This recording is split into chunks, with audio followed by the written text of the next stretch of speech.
নমস্কার বন্ধুরা, আমরা আজকে পেয়েছি খড়গপুরের একজন সাহিত্যিক মহুয়া ব্যানার্জিকে। আমরা ওনার কাছ থেকে ওনার জীবন সম্পর্কে এবং লেখালেখি সম্পর্কে জেনে নেব এবং ওনার কথার মাধ্যমে আরও কিছু আপনারা জানতে পারবেন এবং আপনারা এই সম্পর্কে অনেক তথ্য পাবেন এই ভিডিওটা থেকে। আমরা প্রথমে শুরু করি যে দিদি, আপনি কেমন আছেন? হ্যাঁ, নমস্কার দর্শকদের বলছি। হ্যাঁ, ভালো আছি।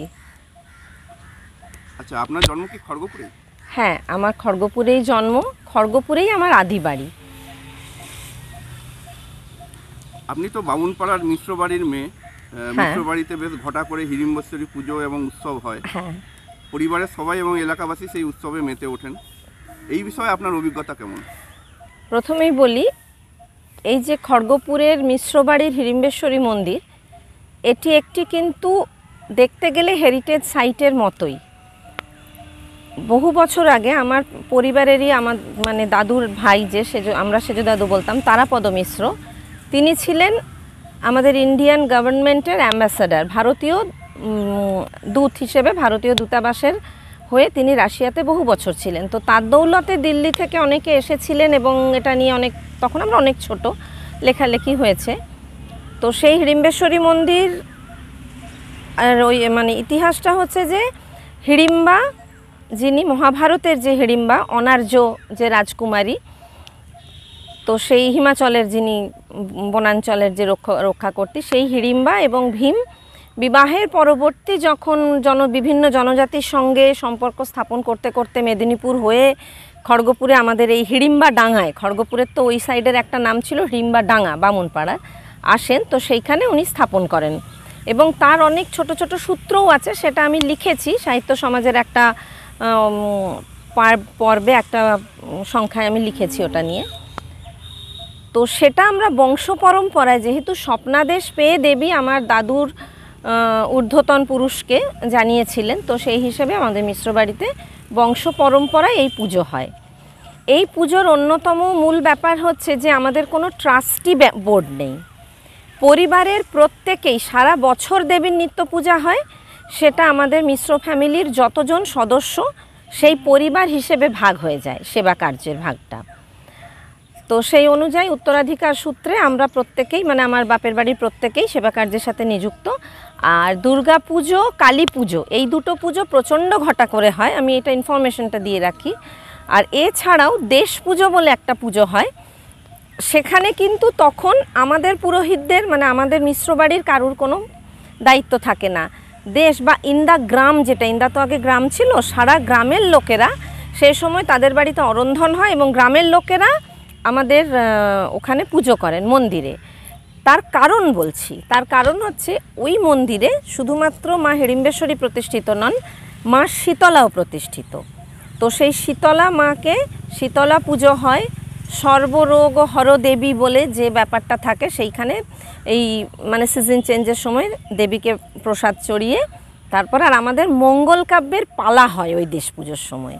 যে মঙ্গল কাব্য, যে ধর্মমঙ্গল, চণ্ডীমঙ্গল, মনসামঙ্গল, এই মঙ্গল কাব্যগুলো তো বাংলার লোকসংস্কৃতির সাথে জড়িয়ে লেখা হয়েছে।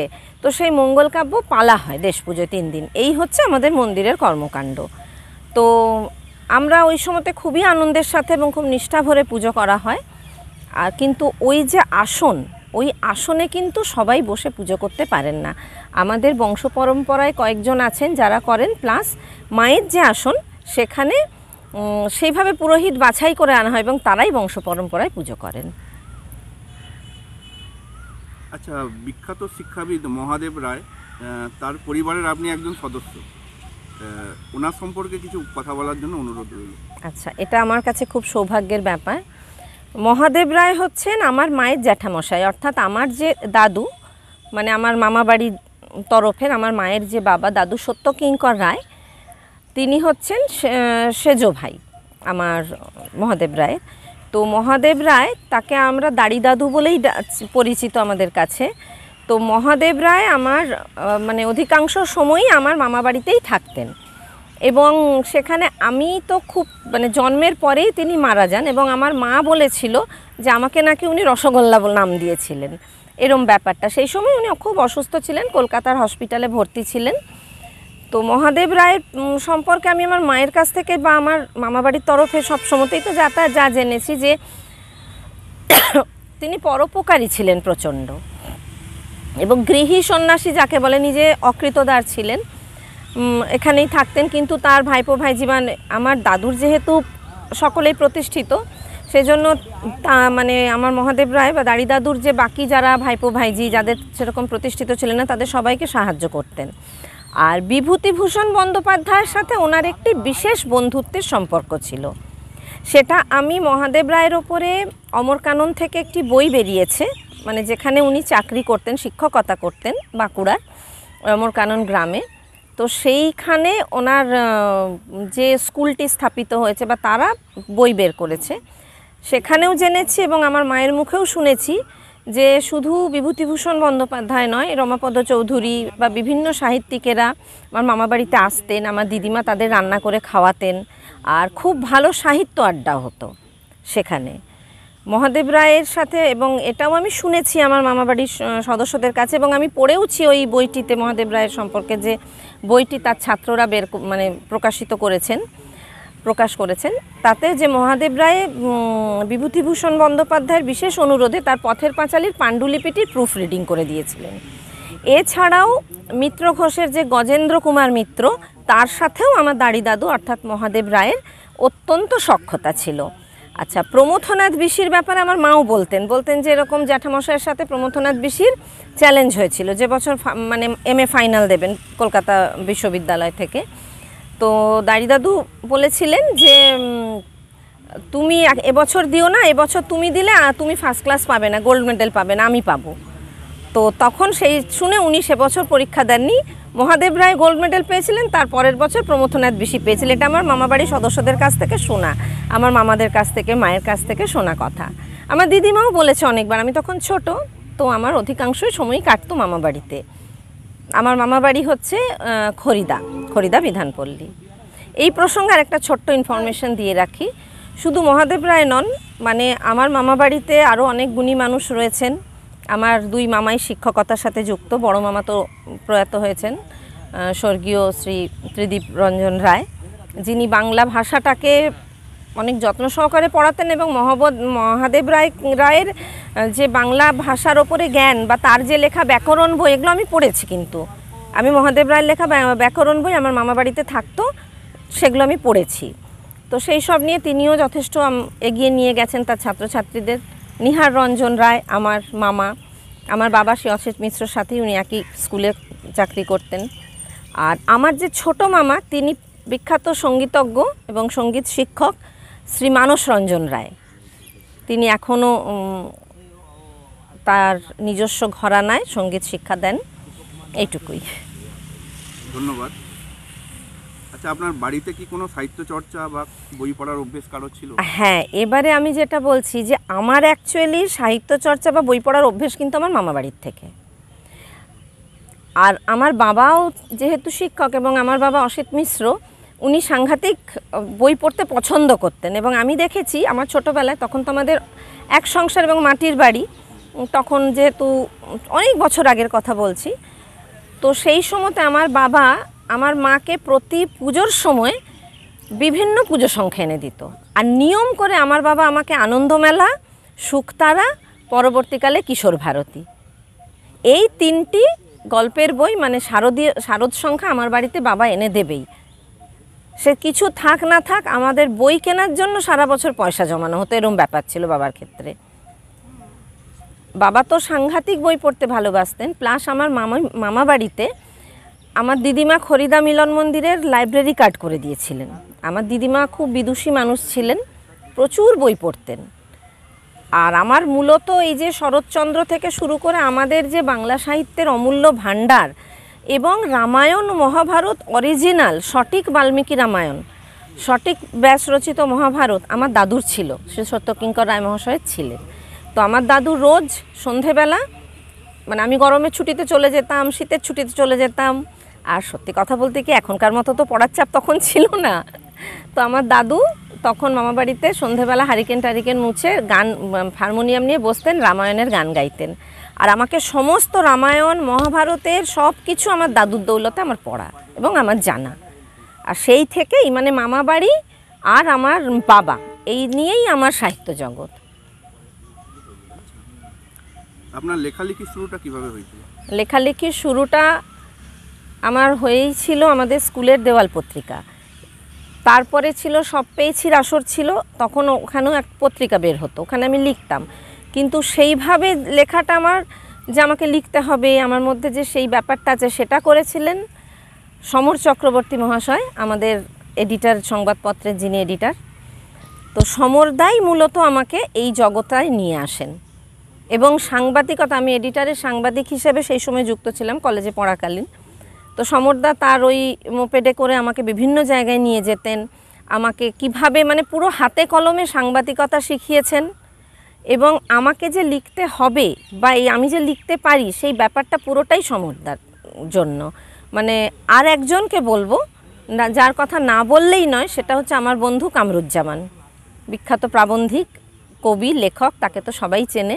কিন্তু ও আমাকে এখনও অবধি খুব গাইড করে যে না, তোকে এটা লিখতে হবে, তুই এটা পারিস, তুই কর। এবং আমার এই যে আলোচনা যা কিছু হয় লেখার, আমার যে ভুল ত্রুটি বা কিছু আমি লিখে ওকে একটু পাঠিয়ে দিই যে এটা ঠিক হলো কি না, সব কিছুই ও খুব ভীষণভাবে আমাকে উজ্জীবিত করে, উৎসাহিত করে, এইটাই।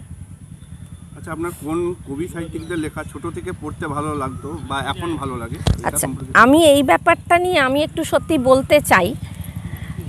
আমাদের একটা ধারণা আছে যে সামাজিক লেখা ছাড়া কোনো সাহিত্যই মানে বাকি সাহিত্যরা ব্রাত্য। কিন্তু আমি এক্ষেত্রে বলবো যে না, আমি সব ধরনের লেখা পড়ি। আমি বিদেশি সাহিত্য বড় হয়ে পড়েছি, অনুবাদ পড়েছি, সেটা দেব সাহিত্য কুটিরের বিভিন্ন অনুবাদ সাহিত্য আছে, সব পড়েছি। কাউন্ট অফ মন্টি ক্রিস্টো থেকে ভিক্টর হুগোর সমস্ত লেখা থেকে আমি বিভিন্ন পড়েছি। আর শরৎচন্দ্র থেকে রবীন্দ্রনাথ থেকে শুরু করে বিভূতিভূষণ আমার সব ভালো লাগে। আমার যেমন সামাজিক ভালো লাগে, সেরকম আমার থ্রিলার ভালো লাগে, আমার হরর ভালো লাগে। তাই আমার মনে হয় উৎকৃষ্ট লেখা পাঠকরা যেটা পছন্দ করবে তার মধ্যে কোনো বিভাজন হয় না। কেউ বলতে পারে না যে শুধু সামাজিক সাহিত্যটাই সাহিত্য, বাকিটা সাহিত্য নয়। কারণ এই যে ছোটদের মধ্যে ভৌতিক গল্প কিন্তু পড়ার প্রচুর প্রবণতা আছে, তারা পড়ে, তারা নিজেরা কল্পনা করে। আবার রূপকথা, আমি রূপকথা পড়তে ভীষণ ভালোবাসি, আমি ঠাকুরমার ঝুলিও এখনও পড়ি। আর সবথেকে প্রিয় আমার যে দুটি বই, লোকে হয়তো হাসবে, সেটা হচ্ছে সহজ পাঠ আর একটা হচ্ছে হযবরল সুকুমার রায়ের, এখনও অবধি আমি পড়ি। আর এছাড়াও আমার এখনকার দিনের সব লেখকদের মধ্যে তো আছে, বিভিন্ন লেখক আছেন, তো সেভাবে আমি নাম করছি না, আমি সব লেখা পড়ি, মানে সব ধরনের পড়ি। আমি প্রবন্ধও পড়ি আর সব লেখা। এই যে লিটল ম্যাগাজিনে এক এক সময় পড়ি, এক একটা লিটল ম্যাগাজিন আসে, এক একজন কি অদ্ভুত লিখছে, অথচ তাদের কিন্তু নাম নেই কোনো, এইরকম। আর কবিদের মধ্যে বিনায়ক বন্দ্যোপাধ্যায়, শ্রীজাত, এনারা তো লিখছেনই অনেক দিন ধরে। তাছাড়াও আমার এখানে মেদিনীপুর, খড়গপুরেরও বহু লেখক আছে যাদের লেখা ভালো লাগে, পড়ি। তাদের মধ্যে একটা আলাদাই মানে স্পার্ক আছে যেটা হবে। সবথেকে বড় কথা হচ্ছে আমার মনে হয় সব রকম লেখা পড়া উচিত, না হলে লেখাটা কিভাবে ভাঙছে সেটা বোঝা যায় না। আচ্ছা, সাহিত্য চর্চা আপনি করছেন অনেক দিন ধরে, এই সাহিত্য চর্চার জন্য বাড়ির লোকজন এবং আত্মীয়দের কেমন সাপোর্ট পেয়েছেন আপনি? এইটা একটা বেশ মজার ব্যাপার, লোকে বাড়ি থেকে সাপোর্ট পায়, আমি বাড়ি থেকে না, আমি বন্ধুদের থেকে সাপোর্ট পেয়েছি বেশি। এবার বাড়িতে ব্যাপারটা হচ্ছে, আমার ছোটোবেলায় আমি মূলত বাচিক শিল্পী আর নাট্য জগতের সাথে যুক্ত ছিলাম। মানে আমার নাটকের গুরু শ্রী বিবেক বন্দ্যোপাধ্যায়, ছোটো থেকেই উনি আমার মায়ের কাছ থেকে আমাকে চেয়ে নিয়েছিলেন যে বৌদি আমি একে নিয়ে যাচ্ছি। সেই একদম ছোট্টবেলায়, তখন আমাদের পাড়ায় নাম শুনেছেন আপনারা, বাদল গাঙ্গুলি, তখন যাত্রার খুব মানে ইয়ে ছিল আমাদের ছোটোবেলায়। তো সেই তখন আমাদের ইন্দা বামুনপাড়া স্টেজে নাটক হতো, নাটক করতাম, সব করতাম। তো সেই সময়তেও বাড়িতে ওরা প্রশংসা করতো, হ্যাঁ এটা ভালো হয়েছে। কিন্তু ওই যে একটা মেয়ে বেরিয়ে যাচ্ছে, রিহার্সাল করছে, সেই জিনিসটা যেমন তখনও কেউ মেনে নিতে পারেনি, এখনও লেখালেখির ক্ষেত্রেও তাই। শুরুতে কেউ বুঝতে পারেনি, তখন বলতে কী করছে, এ তো ফেসবুকে পড়ে থাকে সারাদিন, কি হচ্ছে ব্যাপারটা। কিন্তু তারপর যখন দেখলো যে না, একে বাইরের লোক রেকগনাইজ করছে বা খুব স্মুথলি বাণিজ্যিক পত্রিকাতেও বেরোচ্ছে লেখাপত্র, লোকে ডাকছে। প্রথম এই যে সাহিত্য সভায় টভায় যেতাম তখন বাড়ির মধ্যে একটু অসন্তোষ একটু ছিল, কিন্তু তারপরে ধীরে ধীরে ব্যাপারটা বুঝতে পারলো যখন, ব্যাপারটা ওদের দোষ নয়, মানে একটা ডিফারেন্স থাকে তো বোঝার মধ্যে, তো বোঝার পরে তখন কিন্তু আমি আমার হাজব্যান্ড এদের হেল্পটা প্রচুর পেয়েছি, মানে সম্পূর্ণভাবে। কিন্তু প্রথম থেকে আমার এই যে দ্বিতীয়বার যে লেখায় ফিরে আসা বিয়ের পরে, তো অনেক দিন আমি সব ছেড়ে দিয়েছিলাম, তো সেটার জন্য কিন্তু আমার মেয়ে, ও খুব ছোট থেকে আমি ওকে মুখে মুখে গল্প বলে শোনাতাম, বানিয়ে বানিয়ে সব, তারপরে প্লাস আমি যা যা শুনেছি যা যা শিখেছি সেই সাহিত্য সব কিছু ওকে দেওয়ার চেষ্টা করেছি এবং ও সেটা নিয়েছে। ও প্রচণ্ড বই পড়তে ভালোবাসে, তো ও আমাকে উৎসাহ দিত, মা তুমি লেখো, মা তুমি করো। তো এখনও সব থেকে বেশি যদি আমাকে কেউ হেল্প করে উৎসাহ দেয় সেটা আমার মেয়ে। আচ্ছা দিদি, প্রথম বই প্রকাশে একটা আলাদা আনন্দ থাকে। আপনার ক্ষেত্রে আপনার যে প্রথম বইটা বেরিয়েছিল সেটি কোনটি এবং সেটি কবে আচ্ছা। প্রকাশিত হয় এবং সেটি নিয়ে আপনার যে অভিজ্ঞতা রয়েছে? আচ্ছা, এক্ষেত্রে আমি বলবো আমি খুব ফরচুনেট, মানে আমি যখন দ্বিতীয়বার লেখায় আসি আমার কিন্তু পুরোটাই শুরু হয়েছিল বাড়ি থেকে এবং সোশ্যাল মিডিয়া থ্রু। লোকে বলে সোশ্যাল মিডিয়া এই হয় সেই হয়, কিন্তু আমি দেখছি আমি প্রথমে ছোট ছোট করে লিখতাম। আমার প্রথমটা হয়েছিল এডিটার পত্রিকা থেকে, দ্বিতীয় ফেজটা হয়েছিল তখন মানে এমন পরিস্থিতি, সংসার সামলে স্কুলের চাকরি সামলে আমি বেরোতে পারছি না, তো তখন লিখছি মনের কথা ছোট ছোট করে ফেসবুকে লিখছি। তখন চোখে পড়েছে, সেখান থেকে আমাকে অনেকে লেখা চেয়েছেন, মেল করেছি, তখন তো মেলও যা করতে জানতাম না, দিয়ে 2014 সালের কথা বলছি, দিয়ে মেলও করতে জানতাম না, একটু একটু করে লেখা পাঠাচ্ছি, সে লেখায় প্রচুর ভুলভ্রান্তি প্রচুর অসঙ্গতি, এইভাবে পড়তে পড়তে পড়তে পড়তে দেখলাম আমি একটা কিভাবে যেন জায়গা পেয়ে গেলাম এবং বাণিজ্যিক পত্রিকা আমার লেখা ছাপলো। তখনই কবিতার বই, আমার প্রথম কবিতার বই নষ্ট হতে চাই, সেটা প্রকাশিত হয়েছে 2022 সালে। পাণ্ডুলিপি একলব্য প্রকাশন থেকে নিয়ে রেখেছিল এবং তারা বলেছিলেন যে আমরা পছন্দ হয়েছে কিন্তু আমরা যখন বুঝবো মার্কেট দেখে ছাপবো।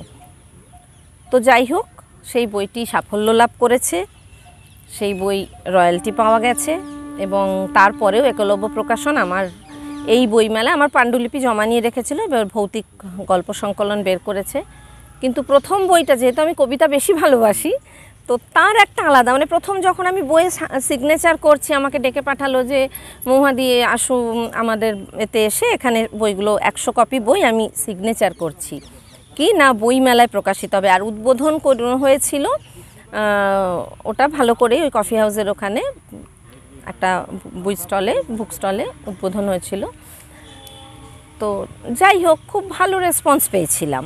তো আমি ওটা কখনো ভাবিনি, আমি ভাবতেই পারিনি যে আমারও বই হবে বা এইভাবে রেসপন্স পাবে, সাধারণ পাঠক কিনবে, বাড়ির লোকজন তো কেনে সেটা তো আলাদা, তারা ভালোবাসে তারা নেবে, কিন্তু সাধারণ পাঠক কিনে। এবং এই বছর যখন আমি আবার মাঝে বহুদিন যেতে পারিনি, বাড়িতে অসুবিধে, শ্বশুর শাশুড়ি অসুস্থ ছিলেন, তো এই বছর যখন আবার আমি এই ভূতের বইটার জন্য আমাকে ওরা ইনভাইট করলো একলব্য প্রকাশন থেকে, আমি গিয়ে বসলাম, লেখক পাঠক ইন্টারাকশান হলো, বই কেনা হচ্ছে, তখন যারা পুরনো এসে বলছে এই তো এই বইটা খুব ভালো হয়েছে, আরেকজনকে যখন রেকমেন্ড করছে আর এই বইটা না সত্যি কবিতার বইটা খুব ভালো হয়েছে, কিনে দেখিস, আমি কিনেছি, তখন শুনলাম কেউ 2-3টে করে কিনে নিয়ে গেছে, গিফট করেছে।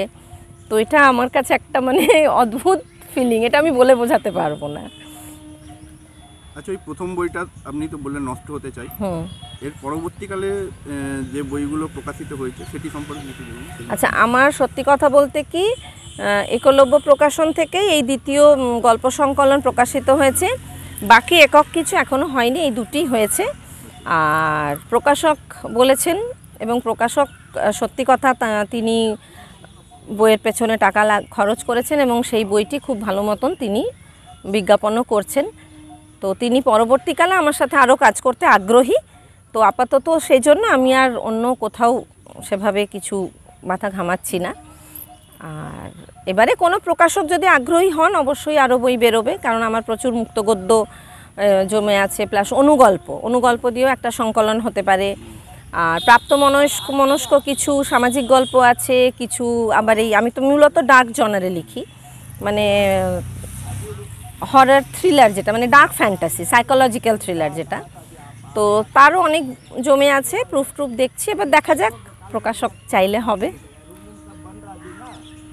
আচ্ছা, আপনি বিভিন্ন পত্রপত্রিকায় নিয়মিত লেখালেখি করেন এবং বিভিন্ন জায়গায় সেগুলো প্রকাশিত হয়, সে সম্পর্কে কিছু বলুন। পত্রপত্রিকা বলতে প্রথমে তো আমার শুরু হয়েছে লিটল ম্যাগাজিন থেকেই, তো তারপরে ওই ফেসবুকের থ্রুই বিভিন্ন পত্রপত্রিকা। এবার ব্যাপারটা হয়েছে আমার নিজের জায়গায়, কিন্তু আমাকে অনেক পরে আবার বুঝতে পেরেছে যে হ্যাঁ আমি লেখায় ফিরেছি। তো সমরদা আমাকে অনেক দিন ধরেই বলেছেন যে তুমি আরও এখান থেকে একটা করো, সেটা দেখা যাক, যদি কখনো ভ্রমণ কাহিনী হয় করতে পারি, সেটা এখনও ভাবিনি কিছু, আগে তো লেখাগুলো জমুক বই করার মতন। আর বিভিন্ন পত্রপত্রিকায় বলতে আমার দেশে বেরিয়েছে কবিতা, সেটার জন্য আমি নিজেকে খুব ভাগ্যবতী মনে করি। আর কিশোর ভারতী, মূলত আমি শিশু কিশোর উপন্যাস মানে গল্প বেশি লিখি, তো সেজন্য শুকতারা আর কিশোর ভারতীতে বেরিয়েছে, বেরোয়ও, লেখা পাঠালে নবকল্লোলে বেরিয়েছে। আর অপার বাংলা বলে একটি পত্রিকা রয়েছে যেটা হচ্ছে নিউ জার্সি থেকে বেরোয়, তো ওটা হচ্ছে ই ম্যাগাজিন, তো ওখানে মোটামুটি আজ বেশ কিছু বছর ধরে আমি নিয়মিত লিখে আসছি দুটো সংখ্যায়। এছাড়া রয়েছে বিভিন্ন জায়গায় পাঠানো হয়, ত্রিপুরা থেকেও অনেকগুলো বেরিয়েছে, মানে অনেক পত্রিকায় দিয়েছি বিভিন্ন জায়গায়, এই আর কি চলছে। আচ্ছা, আপনি তো ভ্রমণ কাহিনীর কথা বললেন, আমরা দেখেছি যে আপনি বছরে বেশ কয়েকবার বিভিন্ন জায়গায় ভ্রমণ করেন, তার অভিজ্ঞতা সম্পর্কে কিছু বলতে পারেন? ব্যাপারটা হচ্ছে ভ্রমণের প্রথম কথা হচ্ছে ভ্রমণ আমি ছোট থেকে করি, কারণ আমার বাবা আমাদের এই ভ্রমণের নেশাটা ধরিয়েছে। আমার দুটো জিনিস পছন্দ, একটা হচ্ছে আমি ট্রেক করতে পছন্দ করি, মানে পাহাড় আমার খুব পছন্দ, আর মানে 2-3 দিন গেল, এই 2-3 মাস গেলেই মনে হয় কি ইস একটু বেরোলাম না কোথাও, নেচার পছন্দ, সেজন্য আমি বেড়াতে ভালোবাসি।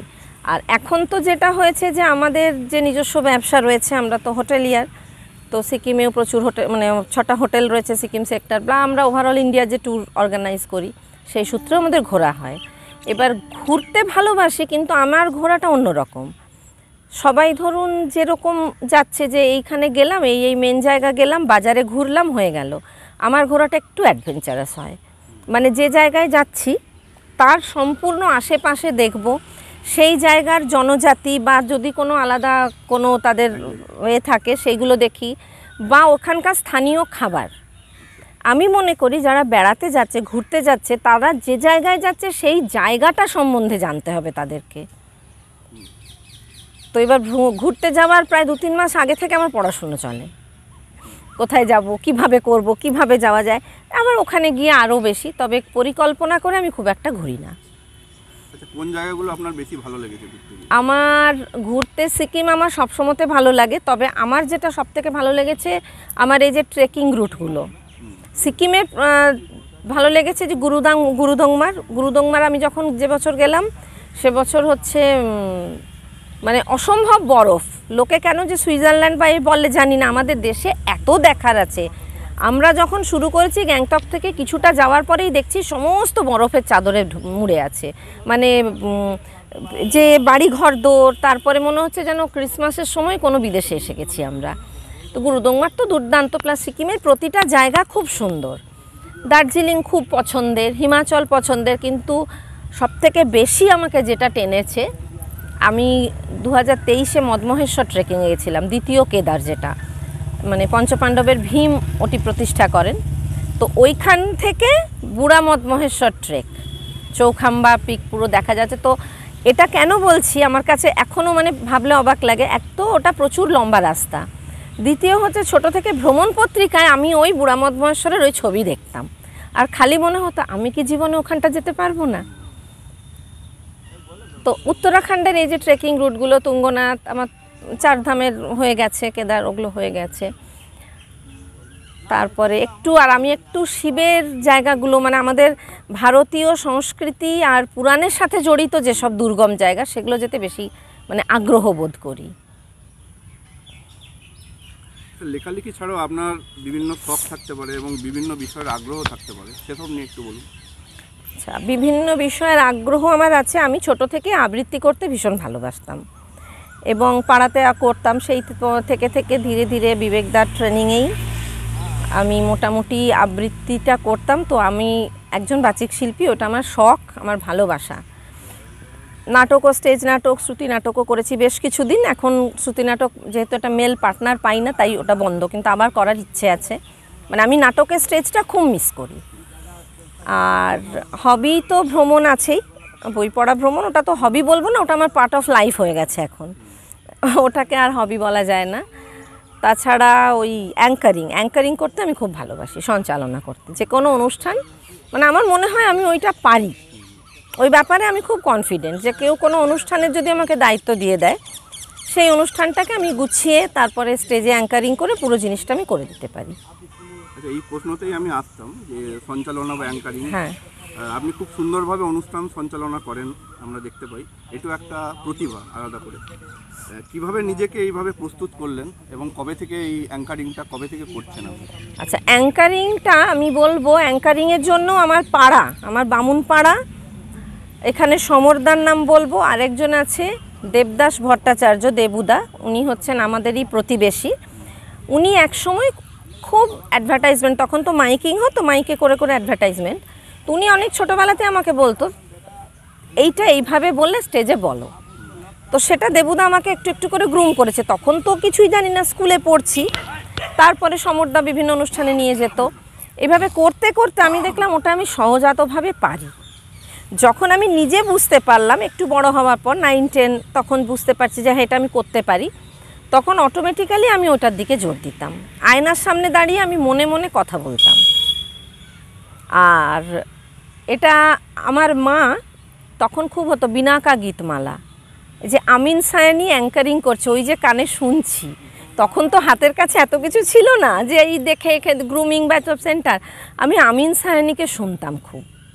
ওই মা শুনতো, ওখান থেকে শুনে শুনে আয়নার সামনে ওইভাবে, উনি হিন্দিতে বলতেন, যার জন্য হিন্দিটা আমি ছোটো থেকেই, আর খড়গপুরে বলে হিন্দিটা ছোটো থেকেই ভালো পারি, ওইগুলোকে আমি বাংলাতে কনভার্ট করে যে কীভাবে বাংলায় বলা যায়, কীভাবে মাইকে আমি আরও বেটার করতে পারবো। নিজে নিজে কথা বলতাম আমি নিজের সাথে। এইভাবে করে করে আমি নিজেকে ইমপ্রুভ করেছি। অ্যাঙ্কারিং করতে আমার ভালো লাগে, আমি খুব পছন্দ করি এটা। আচ্ছা, পরবর্তী প্রশ্নতে চলে যাবো।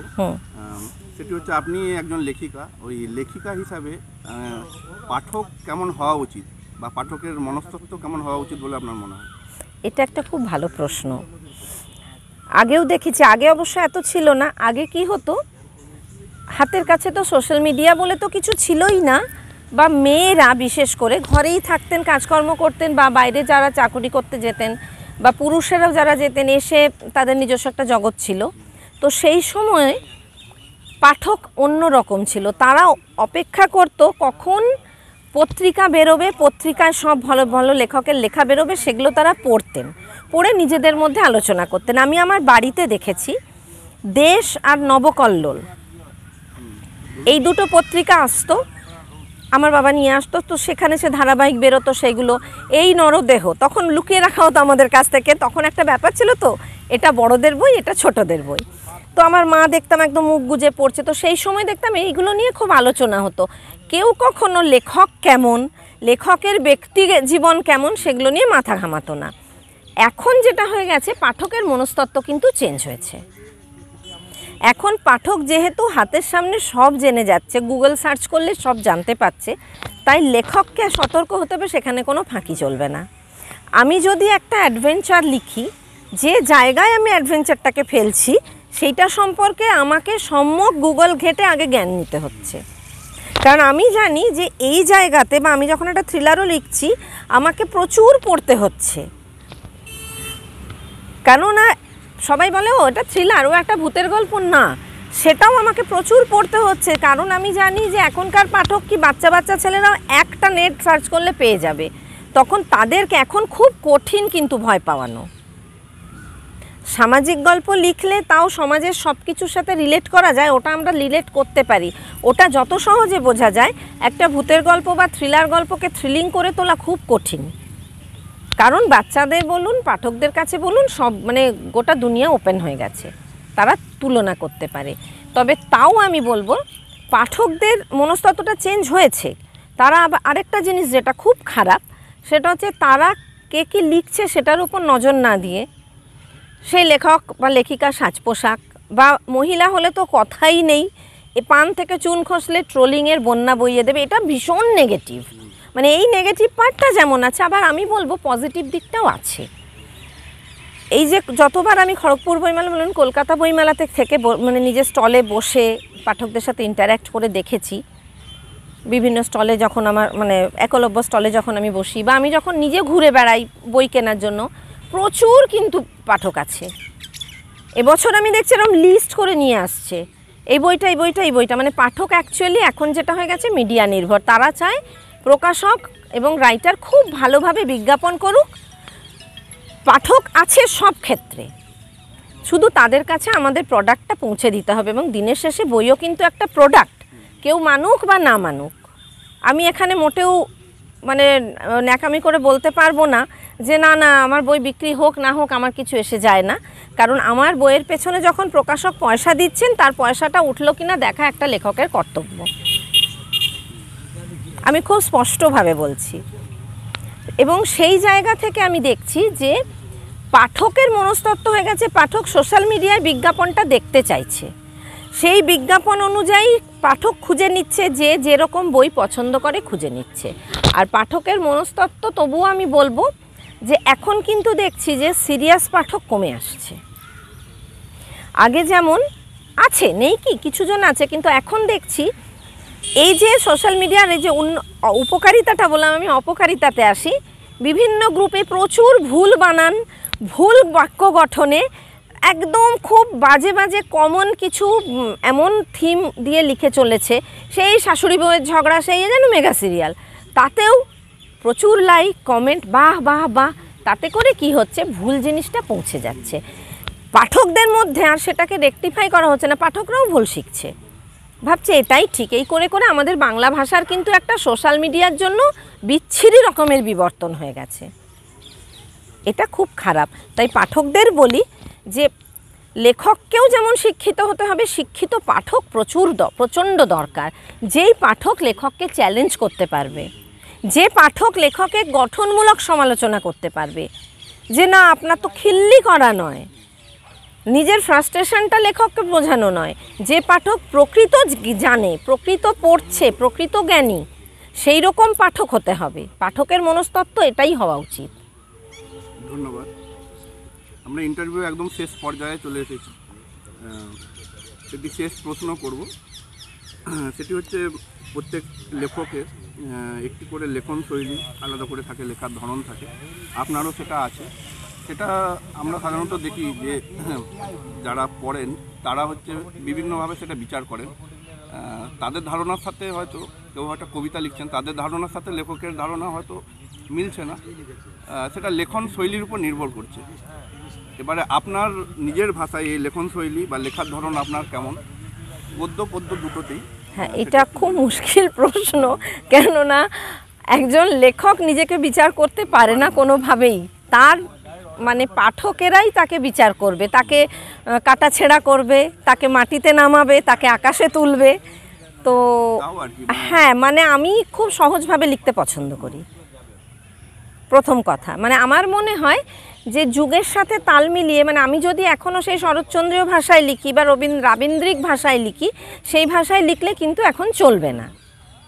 এখন বা কেউ ঐতিহাসিক লিখছে, সে যদি এখনও শরদিন্দুর ভাষাটাকে আপন করাটা তত সোজা নয়, তাহলে তাকে সেই রকম তার নলেজটা থাকতে হবে, প্রচুর পড়তে হবে।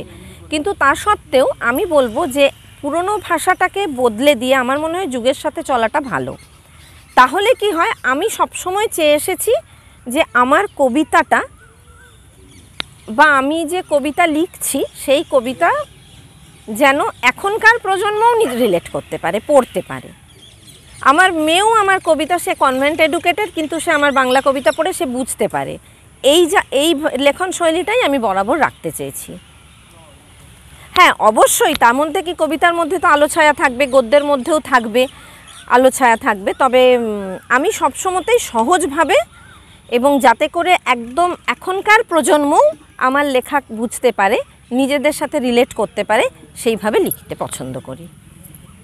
দিদি, একদম শেষ প্রশ্ন করব, দিয়ে এই ভিডিওটা শেষ করব। ইন্টারভিউটা শেষ করব। সেটা হচ্ছে আপনার লেখালেখি তো একটা আপনার জীবনের একটা অংশ, তেমনি একটা পরিবারও আপনার জীবনের একটা অংশ। একদম। এই পরিবারকে কেমন করে আপনি সময় দেন, কতটা সময় দেন এবং কিভাবে পরিবারের সাথে কাটে সেটা বলে আপনি শেষ করুন। এটা না খুব ভালো, মানে আমি না এটা জানাতে চাই, অনেকেই ভাবে যে কিভাবে টাইম ম্যানেজমেন্ট করি। প্রথম কথা হচ্ছে আমি জীবনের মানে আমার এই যে 24 ঘন্টার মধ্যে ম্যাক্সিমামটাই আমার পরিবারকে দিই। আমার লেখার টাইম হচ্ছে সবাই খেয়ে দিয়ে শুয়ে পড়বে, তারপর আমি রাত 11টা থেকে পড়ি আর লিখি। সেভাবে করতে করতে রাত 2-3টে বেজে যায়।